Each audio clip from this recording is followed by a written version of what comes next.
자, 오늘 우리가 파헤쳐볼 해설의 핵심으로 곧바로 들어가 보겠습니다. 인류 역사상 가장 강렬하면서도 어쩌면 가장 많이 오해받고 있는 이야기 중 하나죠. 바로 이삭의 결박 사건입니다. 창세기에 나오는 이 오래된 이야기가 사실은 신약 성경의 십자가 사건을 보여주는 아주 완벽한 청사진이라는 거 알고 계셨나요? 이 놀라운 구속사적 연결고리를 지금부터 하나씩 해독해 볼 텐데요. 다들 준비되셨죠? 우리는 진짜 이해하기 힘든 완전한 역설에서부터 이 이야기를 시작해야 합니다. 아브라함이 이삭을 얻기까지 무려 25년을 기다렸잖아요. 마침내 그 약속의 아들을 품에 안았는데 하나님이 갑자기 그 아들을 다시 번제물로 바치라고 하십니다. 아니, 줬다 뺏는 것도 아니고 불태워 바치라뇨. 이건 단순한 실현 정도가 아니라 머릿속에서 엄청난 인지적 불협화가 일어나는 충격적인 순간입니다. 도대체 왜 이러시는 걸까요? 여기서 히브리어 단어 나사를 살펴보면 진짜 흥미로운 사실을 발견할 수 있습니다. 성경은 하나님이 아브라함을 시험하셨다고 하잖아요. 근데 이게 무슨 사람을 벼랑 끝으로 밀어내서 망가뜨리려는 그런 유혹이 절대 아닙니다. 원어의 진짜 뉘앙스는 금을 불에 달궈서 불순물을 싹 빼내는 것처럼 단련하고 재련한다는 뜻이거든요. 현대 심리학에서 말하는 스트레스 면역 이론이랑 딱 맞아떨어지는 거죠. 그러니까 이 극한의 테스트는 아브라함을 무너뜨리려는 게 아니라 오히려 그의 믿음을 정금처럼 단단하게 빚어내기 위한 아주 정교한 장치였다는 겁니다. 게다가 하나님이 말씀하시는 방식을 한번 보세요. 그냥 재물을 바쳐라 이러고 끝내지 않으십니다. 내 아들, 내 사랑하는, 내 유일한 독자, 이삭. 와, 진짜 숨 막히지 않나요? 모든 빠져나갈 구멍을 완전히 차단해버리고 단어 하나하나를 더해갈 때마다 아브라함의 심장을 꽉꽉 쥐어짜고 계신 거예요. 자, 그런데 여기서 우리의 첫 번째 구속사적 연결고리가 아주 기가 막히게 등장합니다. 창세기에서 이삭을 부를 때 썼던 히브리어 야히드, 즉 유일한 아들이라는 이 단어가요. 고대 그리스어 번역본을 쫙 거쳐서 신약 성경으로 넘어오면 어떻게 되는지 아시나요? 예수님이 세례받으실 때 하늘에서 들려온 내 사랑하는 아들의 아가페토스, 그리고 요한복음 3장 16절에 나오는 독생자의 모노게네스, 정확히 똑같은 칭호로 이어집니다. 이삭이 서 있던 바로 그 자리에 예수 그리스도의 모습이 완벽하게 오버랩되고 있는 거죠. 다시 아브라함의 머릿속으로 한번 들어가 보죠. 진짜 미칠 노릇이었을 겁니다. 이삭을 통해서 수많은 자손을 주시겠다는 약속이 있었잖아요. 근데 지금 당장 그 이삭을 죽여서 불태우라는 명령이 떨어졌습니다. 이 두 가지는 논리적으로 절대 같이 갈 수가 없어요.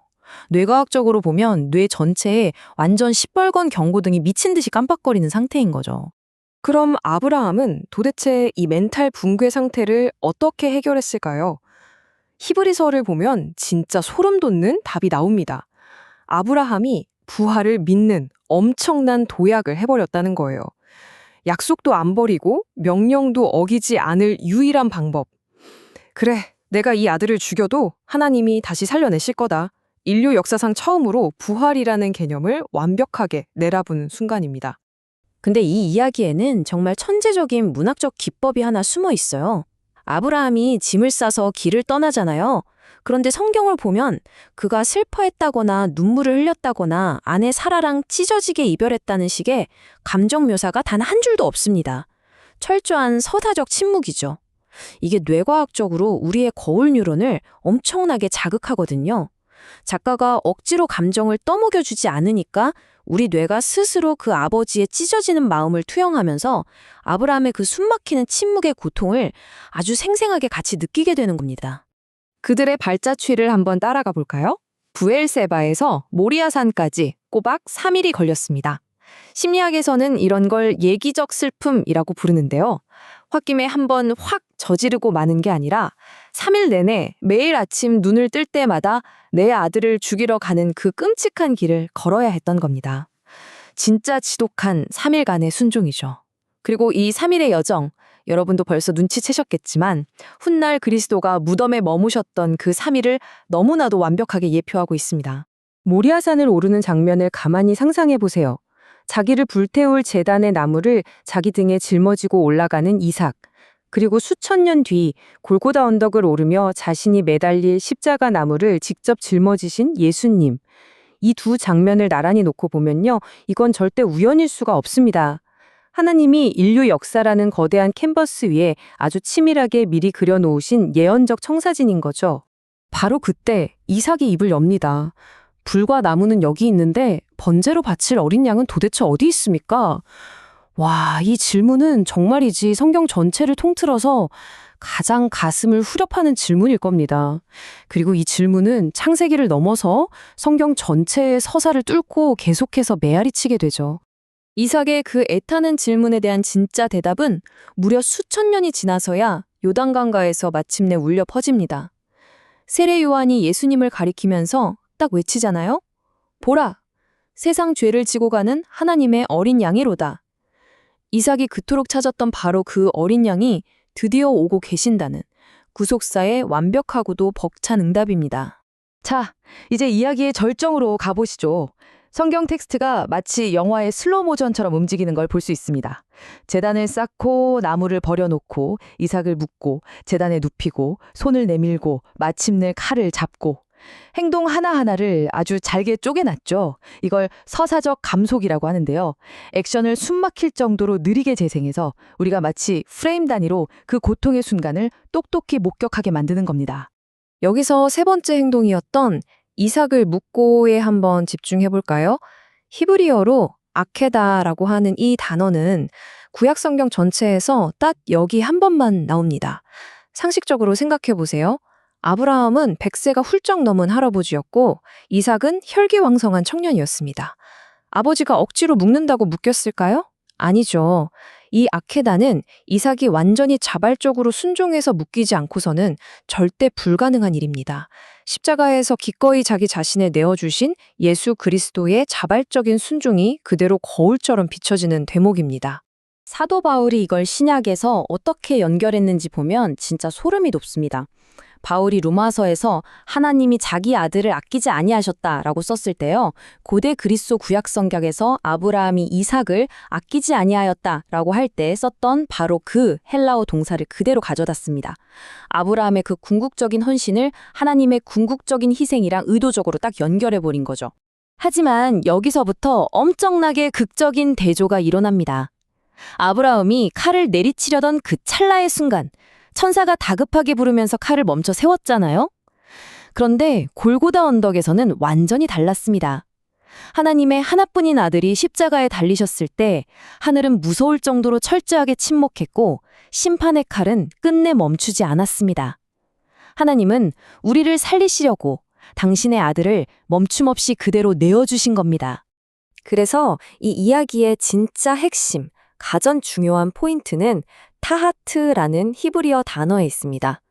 이삭을 찌르려던 칼이 멈춘 바로 그 순간 수풀에 뿔이 걸린 수양 한 마리가 발견되죠. 그리고 이삭 대신에 그 양이 번제로 바쳐집니다. 이 대신에라는 개념, 이게 바로 기독교 대속 신학의 모든 것을 떠받치는 뼈대입니다. 마땅히 내가 죽어야 할 그 자리에 누군가가 대신 들어가서 죽어 주었다. 이건 복잡한 신학 교리를 다 떠나서 우리 뇌의 공감 회로가 즉각적으로 그 엄청난 사랑의 무게를 감각하게 만드는 정말 직관적이고 강력한 진리입니다. 이 모든 엄청난 일이 끝난 후 아브라함은 그곳을 여호와 이레라고 부릅니다. 많이들 아시는 단어죠. 근데 여기에는 히브리어의 깊은 언어 유희가 숨어 있어요. 하나님께서 우리의 절망과 진짜 필요를 보시고 친히 해결책을 예비하시며 마침내 그 구원의 산에 직접 나타나신다는 삼중적인 의미가 꽉꽉 채워져 있는 겁니다. 지리적으로 봐도 진짜 흥미롭습니다. 아브라함이 이삭을 바쳤던 이 모리아산, 나중에 뭐가 되는지 아세요? 이스라엘 사람들의 예배 중심지, 바로 솔로몬의 성전이 세워지는 성전산이 됩니다. 게다가 복음서를 보면 예수님이 십자가에 못 박히신 골고다 언덕 역시 바로 그 근처였어요. 하나님의 구원 역사라는 거대한 무대가 한 곳으로 쫙 모여드는 거 느껴지시나요? 이 모든 피말리는 여정 속에서 아브라함은 내가 여기 있나이다 라는 뜻의 히네니를 총 3번 외칩니다. 처음 부르였을 땐 영문도 모르는 맹목적인 순종으로, 두 번째는 아들을 향한 찢어지는 사랑으로, 그리고 마지막 세 번째는 이 극한의 위기 속에서도 하나님을 전적으로 신뢰하는 외침으로. 아브라함의 심리와 신앙이 어떻게 훌쩍 성장해 나갔는지 이 세 번의 대답이 완벽하게 보여주고 있습니다. 자, 이제 오늘 해설의 궁극적인 결론에 도달했습니다. 우리 인생에서 가장 고통스러운 내려놓음을 요구하시는 그 하나님은요, 사실 우리를 위해 가장 위대한 대속의 제물을 친히 예비해두고 계신 분이라는 겁니다. 로마서 8장의 이 놀라운 말씀이 바로 이삭의 결박 사건이 처음부터 향하고 있었던 최종 목적지인 셈이죠. 이제 여러분에게 아주 묵직한 질문 하나를 던지면서 오늘 해설을 마무리해 볼까 합니다. 살면서 가장 소중하게 여기는 것을 포기해야만 하는 진짜 앞이 안 보이는 캄캄한 시험의 순간이 찾아왔을 때 여러분은 그 짙은 고통 너머에 그려진 십자가의 청사진과 바로 당신을 위해 그 자리에 대신 예비된 어린 양을 올려다 보실 수 있겠습니까? 오늘 준비한 해설은 여기까지입니다. 긴 시간 함께 해주셔서 감사합니다.